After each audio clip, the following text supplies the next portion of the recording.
वो अभी हम लोग क्या पढ़ चुके हैं, अपक्षय पढ़ लिया गया इस पाठ में और अपर्दन पढ़ लिया गया। ठीक है, अपक्षय और अपर्दन से अंतिम रूप में क्या कार्य होता है, जैसे वो काटते छाटते हैं, काट छाट कर, जैसे अपर्दन में क्या होता है, परिवहन हो जाता है काट छाटने के बाद, अपक्षय में अपनी जगह पर टूट फूट कर बिखर जाते हैं, इतना पढ़ लिया ना।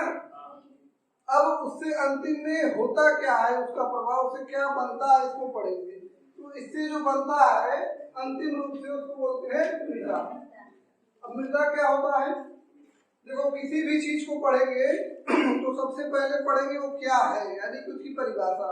तो मृदा क्या है, धरातल पर असंगठित पदार्थों का एक जमाव वाला क्षेत्र है जिसमें जल मतलब मृदा जल, मृदा वायु मतलब जल वायु तथा खनिज पदार्थों के साथ जैविक पदार्थ निश्चित मात्रा में पाए जाते हैं। इसको फिर से देखिए, इसमें क्या क्या होता है, धरातल के ऊपर असंगठित पदार्थ है, यानी कि जो कण है वो असंगठित पदार्थ है, उसमें जल वायु और जैविक पदार्थ तथा रासायनिक पदार्थ एक निश्चित अनुपात में मिले होते हैं, उसे मृदा कहते हैं। समझ में आया। असंगठित पदार्थ क्या होता है, असंगठित का मतलब अभी उनका ठीक ठाक से जमाव नहीं हुआ है। ठीक, और मृदा निर्माण को मृदा जनन कहते हैं। ठीक है, क्या कहते हैं, मृदा जनन। इसी को इंग्लिश में पेडोजेनेसिस भी कहा जाता है। ठीक, तो मृदा जनन किस प्रकार से होता है हमको यही देखना है। ठीक, अपक्षय और अपर्दन की प्रक्रिया मृदा के निर्माण में किस प्रकार से सहायक है, इसी को पढ़ना है। ठीक, पहले देखिए क्या होता है, पृथ्वी से लावा निकलता है, धरातल के नीचे जो मैग्मा है वही सतह पे आया तो लावा है।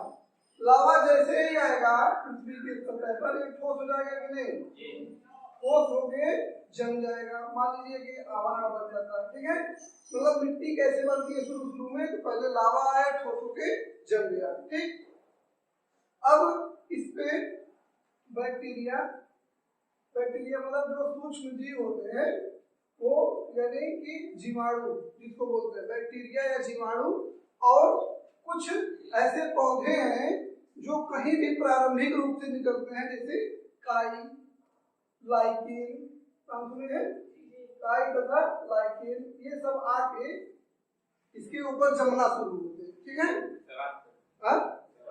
शैवाल, हाँ शैवाल जो है, शैवाल भी इसी की प्रजाति है, लेकिन शैवाल पानी में होता है, ये सतह पर होता है, मतलब ये जमीन पर होता है ना, शैवाल जो है जल में होता है। तो अभी ये ठोस पदार्थ है, इसमें बैक्टीरिया और काई लाइकेन की वजह से अब इसमें धीरे धीरे इसके ऊपर ऐसे एक आवरण बन जाएगा। हरे रंग की काई देखी है ना बरसात में, कहीं भी पानी रुका रहता है, धीरे धीरे जमने लगता है कि नहीं, ऐसे ही इस कठोर सतह पर बैक्टीरिया, काई, लाइकेन इत्यादि आने लगते हैं। इसकी वजह से क्या होगा, ये धीरे धीरे भंगुर होगा कि नहीं, मतलब थोड़ा थोड़ा इनका अपक्षय होने लगता है। ठीक, और ये घिसने लगते हैं। इसकी वजह से कुछ घासें होने लगेगी, मतलब 1 साल 2 साल की प्रक्रिया नहीं है, हजारों साल की प्रक्रिया है। कुछ घासें उगेंगी छोटी छोटी, और घासें क्या करेंगे, फिर यहीं सड़ेंगे गलेंगे, तो इन्हीं से जैविक तत्व मिलने लगेगा कि नहीं। ठीक है, जैविक तत्व आने लगेंगे, और घासों के विकास के बाद इस क्षेत्र में क्या होता है, या तो चिड़ियों के द्वारा, या तो पवन के द्वारा, या तो जल के द्वारा इस क्षेत्र में बीज आ जाते हैं पेड़ों के। ठीक है, पेड़ों के बीज आएंगे, पहले देखिए बैक्टीरिया काई आए, फिर घासें आए, अब क्या बनेंगे, पेड़ के बीज बने तो पेड़ आ गया। अब पेड़ इस क्षेत्र में बड़ा होगा तो उनकी जड़ों की वजह से उस कठोर चट्टान को तोड़ देंगे कि नहीं, तोड़ेंगे, तोड़ने की वजह से उसमें छिद्र बन जाएगा। अब कुछ छिद्र वाले जीव जैसे चूहा, दीमक और केचुआ ये सब आ जाएंगे यहाँ, और ये मिट्टी को उलट पलट करेंगे या चट्टान को और तोड़ेंगे।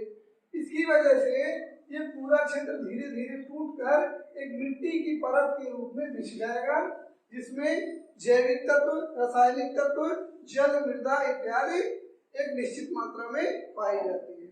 समझ में आया नहीं, फिर से देखिए, सबसे पहले कठोर चट्टान है, कठोर चट्टान के ऊपर बैक्टीरिया आ गई।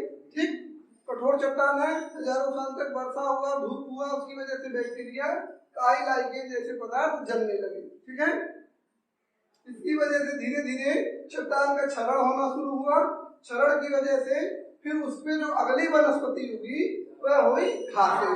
ठीक है, घासों के साथ घासें उगी और वही उग के फिर क्या होगा, फिर सड़ेगा, गलेगा, दबेगा, तो यहाँ से धीरे धीरे जैविक तत्व आने लगेंगे। ठीक, और जब पर्याप्त मात्रा में मिट्टी के लिए दशाएं बन जाएंगी तो कहीं से बीज आ जाएगा। बीज आएगा कैसे, या तो कहीं पवन की वजह से, एक मदार का देखिए ना, मदार में जब वो फट जाता है तो उसमें से सफेद सफेद निकलता है ना, तो जहां जहां उड़ के जाएगा वहां वहां मदार हो जाएगा कि नहीं, समझ रहे हो। या तो हवा के माध्यम से उसी प्रकार आ जाए, या तो बाढ़ आए, बाढ़ में कोई चीज, मान लो नारियल का पेड़ है, नारियल गिरा और वो बाढ़ की वजह से या समुद्र के पानी की वजह से धीरे धीरे कहीं दूर चला गया, तो वहां जाके नारियल का पेड़ उग सकता है कि नहीं। पानी की वजह से इसी तरह कोई भी पेड़, आम गिरा है, आम दूर जाके कहीं हो सकता है, समझ में आया। या फिर चिड़िया उसको खा ले और जाके कहीं बीज कर देती है, देखते हैं ना, कहीं पीपल उग जाता है, कहीं बरगद का पेड़ उग जाता है चिड़ियों की वजह से। ठीक, तो यहाँ किसी भी प्रकार से बीज आएगा, बीज की वजह से पेड़ों का विकास होगा और ये पेड़ों की जड़ें इन चट्टानों को तोड़ेंगी, समझ में आया। तोड़ने की वजह से क्या होगा, वहाँ कई सारे ऐसे जीव आ जाएंगे जो छिद्र बना के रहते हैं, जैसे चूहा, दीमक, ये सब क्या करेंगे, इसको धीरे धीरे चालेंगे और मृदा का विकास हो जाएगा पूर्ण रूप से।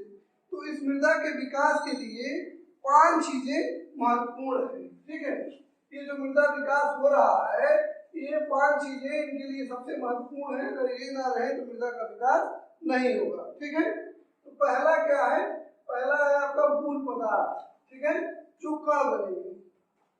ठीक, दूसरा, पहला मूल पदार्थ हो जाएगा। दूसरा स्थलाकृति, मतलब वहां के स्थल की आकृति क्या है, स्थलाकृति। फिर जलवायु, वहां पे जलवायु कैसी है। ठीक, और एक होगा समय और एक होगा जैविक क्रियाएं। चौथा होगा जैविक क्रियाएं और एक आपका हो जाएगा समय। सबसे महत्वपूर्ण कारक है समय। ठीक है, सभी महत्वपूर्ण है कविता से, लेकिन इन 5 कारकों से आपका क्या बन जाएगा, मृदा। तो पूर्ण विकसित मृदा होगी इन्हीं से बनेगी। अब देखिए इनका अलग अलग रोल क्या है। अब मूल पदार्थ कहाँ से आएंगे, कोई भी चट्टान है, मान लीजिए कोई चट्टान है, टूट फूट कर चट्टानों का अगर क्या होगा, अक्षय होगा कि नहीं, चट्टानों का अक्षय या अपरदन होगा, तो इससे क्या बन जाएंगे, कण बनेंगे कि नहीं, छोटे छोटे मृदा के कण बन गए। अब इन कणों में ये कण बनते हैं और वहां की स्थलाकृति यानी कि वहां का ढाल कैसा है, यह इस बात पर डिपेंड करेगा वहां जो चीज टूट रही है वही रहेगी कि कहीं दूर चली जाएगी। ठीक है, जैसे अगर ढाल कहीं ज्यादा है तो वहां पे कोई अपरदन होगा, तो वहां से कण दूसरी जगह जाके जमा होगा कि नहीं, समझ में आ रहा है। अगर ये स्थलाकृति वहां का ढाल अगर समतल है तो वह कण टूटकर वहीं जमा होगा।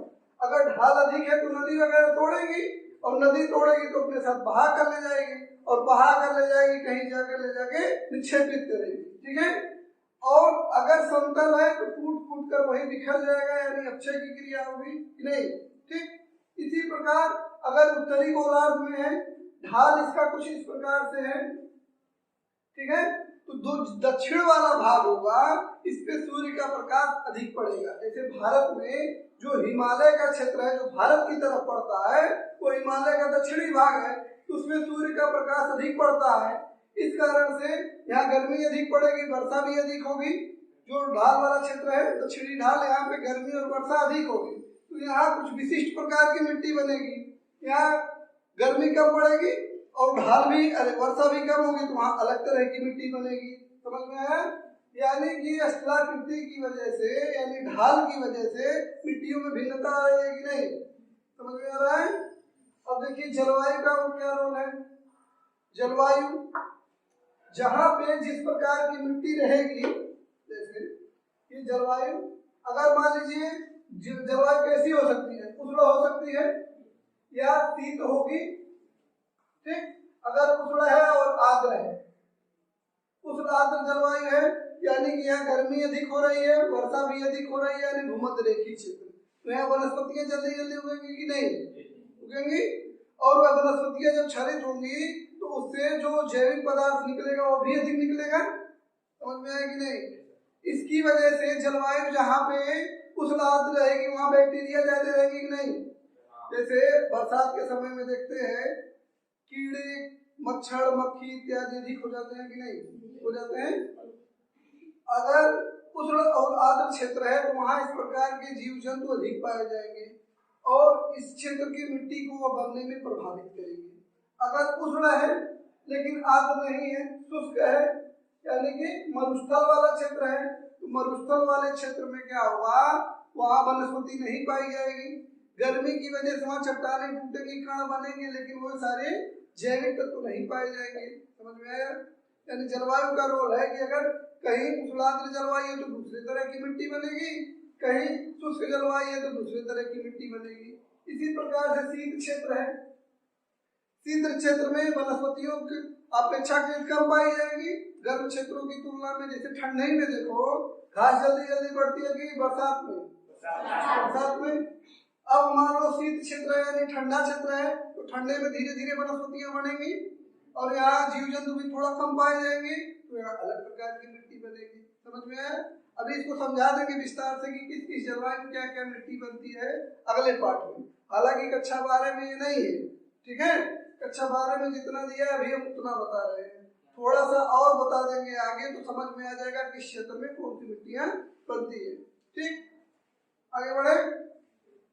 मूल पदार्थ हो गया, चट्टानों से बने हुए, स्थलाकृतियां यानी ढाल का प्रभाव बता दिए, जलवायु का प्रभाव बता दिए, ठीक है। अब देखिए जैविक क्रियाएं क्या है। जैविक क्रियाएं मतलब जो जैविक पदार्थ मिल रहे हैं, अभी बताते हैं मिट्टी कैसे बनती है। तो उनमें जो जैविक क्रियाएं हो रही है या वहां पे जो वनस्पतियां इत्यादि जब हो जा रही है तो एक समय मर के फिर गलेंगे भी कि नहीं, ठीक है। अगर वह उष्ण क्षेत्र है तो जल्दी जल्दी गलेंगी, क्यों? क्योंकि वहाँ गर्मी अधिक है और आर्द्रता अधिक है। जैसे भूमध्य रेखीय क्षेत्र है तो वहाँ बैक्टीरिया बहुत अधिक पाई जाएगी। वहाँ कोई भी पत्ती या पेड़ पौधा गिरेगा, दीमक चूहा चींटी उटी इतना ज्यादा है बैक्टीरिया वगैरह, उसको जल्दी से सड़ा के खत्म कर देंगे, ठीक। और ह्यूमस यहाँ पर इनको सड़ने से जो पदार्थ बनता है, जो जैविक तत्वों को सड़ने के बाद जो पदार्थ बनता है उसको क्या बोलते हैं? ह्यूमस। तो ह्यूमस जो है उस आर्द्र क्षेत्रों में कम होगा कि अधिक? अधिक होगा। देखने में ऐसा लग रहा है लेकिन यहाँ पे ह्यूमस कम होता है। उसका कारण है अगर भूमध्य रेखीय क्षेत्र है तो भूमध्य रेखीय क्षेत्र में ह्यूमस कम क्यों होगा? क्योंकि यहाँ बैक्टीरिया बहुत अधिक होते हैं, ठीक है। और ये बैक्टीरिया इसी ह्यूमस पर जिंदा रहते हैं और वो ह्यूमस को खा खा के एकदम चट कर जाएंगे, तो बहुत ज्यादा मिट्टी में मिलने नहीं पाता है ह्यूमस। समझ में आया? इसी प्रकार अगर बहुत शीत क्षेत्र है, ठंडा क्षेत्र है, तो जो पदार्थ वहां टूट फूट कर गिर रहा है वो जल्दी गल नहीं पाएगा कि नहीं। जैसे मान लो कहीं पानी में कोई डूबा हुआ क्षेत्र है और वहां पे जैसे धान की खेती करते हैं तो कहीं कहीं धान का पुआल जैसे पड़ा पड़ा रह गया तो सड़ा हुआ बदबू करता है कि नहीं। ऐसे ही कोई शीत क्षेत्र है और आर्द्र क्षेत्र है, मतलब वहाँ पानी नहीं है, शीत क्षेत्रों में धीरे धीरे गलेगा कि नहीं, यहाँ बैक्टीरिया बहुत कम होंगे। जो बहुत शीत क्षेत्र होगा यहाँ पर जो है ह्यूमस की यहाँ भी कमी पाई जाएगी, क्योंकि यहाँ जो पड़ और मतलब पत्तियां गिर रही है पौधे के वो जल्दी जल्दी गलेंगे नहीं। समझ में आ रहा है? इससे मृदा वहां पे अम्लीय हो जाएगी, अम्लीय मृदा हो जाएगी, ठीक है। समझ में आ रहा है कि नहीं? फिर से देखो शीत क्षेत्रों में क्या होता है कि जो जैविक पदार्थ है वो धीरे धीरे गलेंगे, ठीक। जैविक पदार्थ धीरे धीरे गलेंगे, क्यों? क्योंकि वहां बैक्टीरिया की संख्या कम है। अब जो वहां पे पेड़ पौधे वगैरह गिरे हैं, मतलब उनके पेड़ पौधे भी गिरे हैं, उनके पत्तियां भी गिरी हैं, धीरे धीरे सड़ेंगे।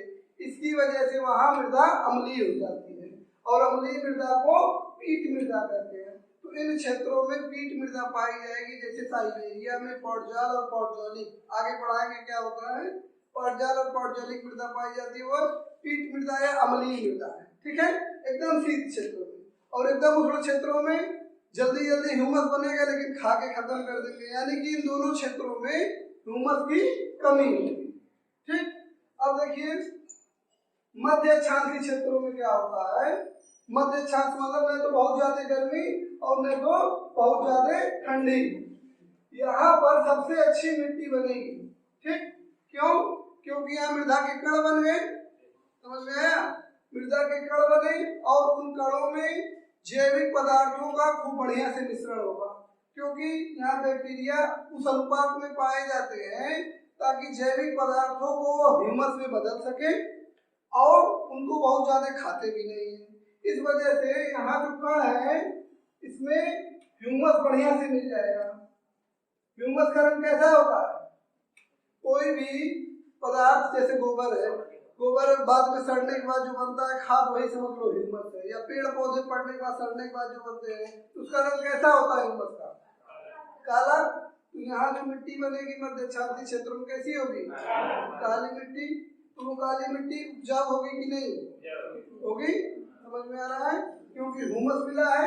जैसे दो तरह से मिट्टी काली होती है, एक जो मध्य अक्षांशीय क्षेत्रों में मिट्टी काली मिल रही है ये ह्यूमस की अधिकता की वजह से मिल रही है, और भारत में उत्तर भारत दक्षिण भारत के प्रायद्वीपीय पठार में जो काली मिट्टी मिलती है वो लोहा और मैग्नीशियम की अधिकता की वजह से मिलती है। समझ में आया? उसमें ह्यूमस की मात्रा कम है लेकिन इसमें ह्यूमस की मात्रा अधिक है, यानी कि सबसे उपजाऊ मिट्टी कौन होगी? मध्य अक्षांशीय क्षेत्र की नहीं। समझ में आया? ठीक है, आगे बढ़ा जाए। अब देखिए समय, समय क्या है? ये जितनी भी प्रक्रियाएं हो रही हैं, समय अगर जितना लंबा लगेगा मिट्टी उतनी बढ़िया बनेगी। ठीक है, अगर कहीं मिट्टी नई बन रही है तो उसका स्तर या लेयर बहुत पतला होता है। मान लो ये कठोर चट्टान थी, ठीक है, अभी जब नई मिट्टी बनेगी तो इसका परत पतला होगा कि नहीं? पतला होगा। यहाँ पे कोई भी पौधा ऐसा उगेगा जिसका जड़ बहुत नीचे तक नहीं जा सकता, क्योंकि नीचे कठोर चट्टान है। अगर मान लो यही क्षेत्र अगर 10,000 या 1,00,000 साल बाद आओगे तो क्या होगा? मिट्टी का स्तर मोटा हो जाएगा नहीं? मिट्टी का स्तर मोटा हो जाएगा। अब यहाँ बहुत तरह तरह के पौधे लगा सकते हैं कि नहीं? लगा सकते हैं, यानी कि जितना ज्यादा समय होगा मिट्टी की गुणवत्ता उतनी अच्छी होगी। ठीक, और मिट्टी में कई सारे लेयर पाए जाने लगेंगे। जैसे मिट्टी को अगर हम खुदाई करेंगे या काट देंगे, इतना काट के मान लो ऊपर से नीचे निकाल देते हैं लगभग, तो कई तरह तरह के रंग मिलेंगे। ठीक है, जैसे पहला ओ लेवल होता है, फिर ए लेवल, फिर बी लेवल, फिर सी लेवल। इसको पार्श्विका बोलते हैं, परिच्छेदिका बोलते हैं या प्रोफाइल बोलते हैं। मृदा का प्रोफाइल है, एक ऊपर वाला जो ओ लेवल है यही मिट्टी का सबसे उपजाऊ क्षेत्र है। तो जितना ज्यादा समय लगेगा, मध्य अक्षांशीय क्षेत्र जैसी जलवायु रहेगी तो वहां उतनी अच्छी मिट्टी बनेगी। समझ में आया? अभी एक बार और समझा दे रहे हैं, फिर उसके बाद आते हैं अपक्षय और अपर्दन क्रिया से किस प्रकार की मृदाएं बनती हैं।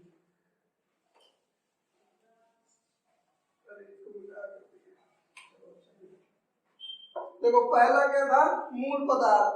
अब मूल पदार्थ में क्या हुआ? अब मान लीजिए मूल पदार्थ है, अब मूल पदार्थ से कणों का निर्माण होगा कि नहीं? ध्यान से देखो, मूल पदार्थ से कण का निर्माण होगा और वहां की स्थलाकृति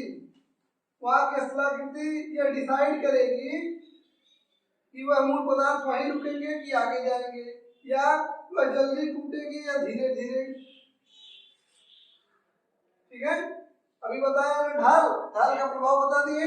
अभी यही क्वेश्चन रहेगा कल का कि मृदा निर्माण को प्रभावित करने वाले कारक, 5 कारक के बारे में बता दे रहे हैं, इसको लिख के ले आना, हम चेक कर देंगे। ठीक है, तो पहला क्या है? मूल पदार्थ, यानी कि इससे क्या बनेगा? कण बनेगा। इसको लिखेंगे कैसे? अब ये भी देख लो। तो मृदा को प्रभावित करने वाले निम्न 5 कारण हैं। पहला हो गया मूल पदार्थ, हेडिंग डालेंगे। मूल पदार्थों के अपक्षय एवं अपर्दन से कणों का निर्माण होता है, जो मिट्टी के लिए एक निष्क्रिय कारक की भूमिका निभाता है। समझ में आया? कणों का निर्माण होगा, जो मिट्टी के कण होते हैं तो मूल पदार्थ से बनेंगे कि नहीं? जो लावा निकला था या चट्टान था उसी को मूल पदार्थ कह रहे हैं, तो टूटने फूटने से कणों का निर्माण। ठीक है, स्थलाकृति का किस प्रकार से? ढाल, इसी को बोलते हैं स्थलाकृति का मतलब वहां पे देखो उसको लिखेंगे कैसे, अगर किसी क्षेत्र की स्थलाकृति में ढाल है तो वहां मिट्टी कुछ अलग प्रकार की बनेगी, अगर स्थलाकृतियों में ढाल नहीं है और समतल है तो वहां मिट्टी अलग प्रकार की बनेगी, क्योंकि कणों के निर्माण में स्थलाकृतियां महत्वपूर्ण भूमिका निभाती है। ठीक है, समझ में आया? और विस्तार देना होगा, जैसे उत्तरी गोलार्ध के पर्वतीय क्षेत्रों में दक्षिणी ढाल पर सूर्य का प्रकाश और वर्षा अधिक होती है, जिस कारण से चट्टानें वहां जल्दी अपक्षयित होंगी और वनस्पतियां अधिक पाई जाएंगी, तो वहां मिट्टी का प्रकार अलग होगा। जबकि हिमालय के उत्तरी ढाल पर जहां सूर्य का प्रकाश कम पड़ता है, वर्षा कम होती है, वनस्पतियों का अभाव पाया जाता है, तो वहां मिट्टी की गुणवत्ता कुछ अलग होगी। समझ में आया? तीसरा क्या था? जलवायु। अब देखिए, जलवायु मिट्टी के निर्माण में एक महत्वपूर्ण सक्रिय कारक की भूमिका निभाता है। यदि जलवायु उष्ण एवं आर्द्र है, तो इन क्षेत्रों में वनस्पतियों का विकास अधिक होगा, वर्षा की जल की मात्रा अधिक होगी और वनस्पतियों का क्षय होने से ह्यूमस का निर्माण होगा, लेकिन बैक्टीरिया इत्यादि की मात्रा अधिक होने के कारण वह बैक्टीरिया को खा जाते हैं और जमीन में ह्यूमस की मात्रा कम हो जाती है। इसी प्रकार उष्ण मरुस्थलीय क्षेत्रों में, उष्ण शुष्क क्षेत्रों में मृदा के कण तो पर्याप्त मात्रा में मिलेंगे, लेकिन वनस्पतियों के अभाव के कारण वहाँ ह्यूमस की कमी पाई जाएगी। समझ में आया? शुष्क क्षेत्रों में, मरुस्थलीय क्षेत्रों में क्या होगा? वनस्पति नहीं पाई जाएगी, तो यहाँ ह्यूमस कैसे बनेगा? नहीं बन पाएगा। ठीक है, इसी प्रकार शीत क्षेत्रों में जो जैविक पदार्थों का ठीक से अपघटन न होने के कारण, अपघटन क्या होता है? अपघटन का मतलब हो गया कि उसको मतलब तोड़ फोड़ कर अलग अलग तत्वों में विखंडित करना। ठीक है, यानी गलना, जिसको बोलते हैं सड़ना करना। अगर ठीक से गलेगा नहीं, सड़ेगा नहीं, तो ह्यूमस का निर्माण नहीं होगा, क्योंकि यहाँ शीत क्षेत्रों में बैक्टीरिया इत्यादि कारक बहुत अधिक सक्रिय नहीं होते हैं। समझ में आया? और मध्य अक्षांशीय क्षेत्रों में, इसको शार्ट करके लिखना अपने हिसाब से, समझा पूरा दे रहे। मध्य अक्षांशीय क्षेत्रों में जहाँ वर्षा और ताप पर्याप्त मात्रा में मिलती है या उचित वातावरण या उचित जलवायु रहता है, वहाँ पे कणों के साथ ह्यूमस पर्याप्त मात्रा में मिलेगी और यहाँ काली मिट्टी का निर्माण होता है, जो कि बहुत उपजाऊ होती है। समझ में आया? चौथा क्या है? जैविक क्रिया। जैविक क्रिया में क्या होता है? इसमें जैविक क्रिया, ये जलवायु वाला ही जो जैविक क्रिया बताया, इसको दो टुकड़ों में तोड़ लेना है। जैविक क्रिया कहाँ पर अधिक है, कहाँ पे कम है, इससे पीट मृदा बनेगी या वो बनेगा। ठीक है, इसको दो भागों में, जैसे कि जो समझाए हैं, एक जलवायु वाले में कर लीजिएगा, उसमें से कुछ ये कर लीजिएगा। इसके साथ ही कुछ ऐसे तत्व होते हैं जैविक क्रियाओं में, जैसे बिल खोदने वाले चूहे। ठीक है, ये मिट्टी को उलटते हैं कि नहीं, इससे मिट्टी उपजाऊपन होगी। केचुआ क्या करता है? मिट्टी को खाता है, निकालता है, उसकी रासायनिक क्रिया बदल जाती है। इसी प्रकार से कुछ ऐसे जीव होते हैं, जैसे एक है, कौन सा जीव? ल्यूग्यूम कुल के जड़ों में पाया जाता है। कौन सा बैक्टीरिया होता है? दालों की गांठों में पाया जाता है।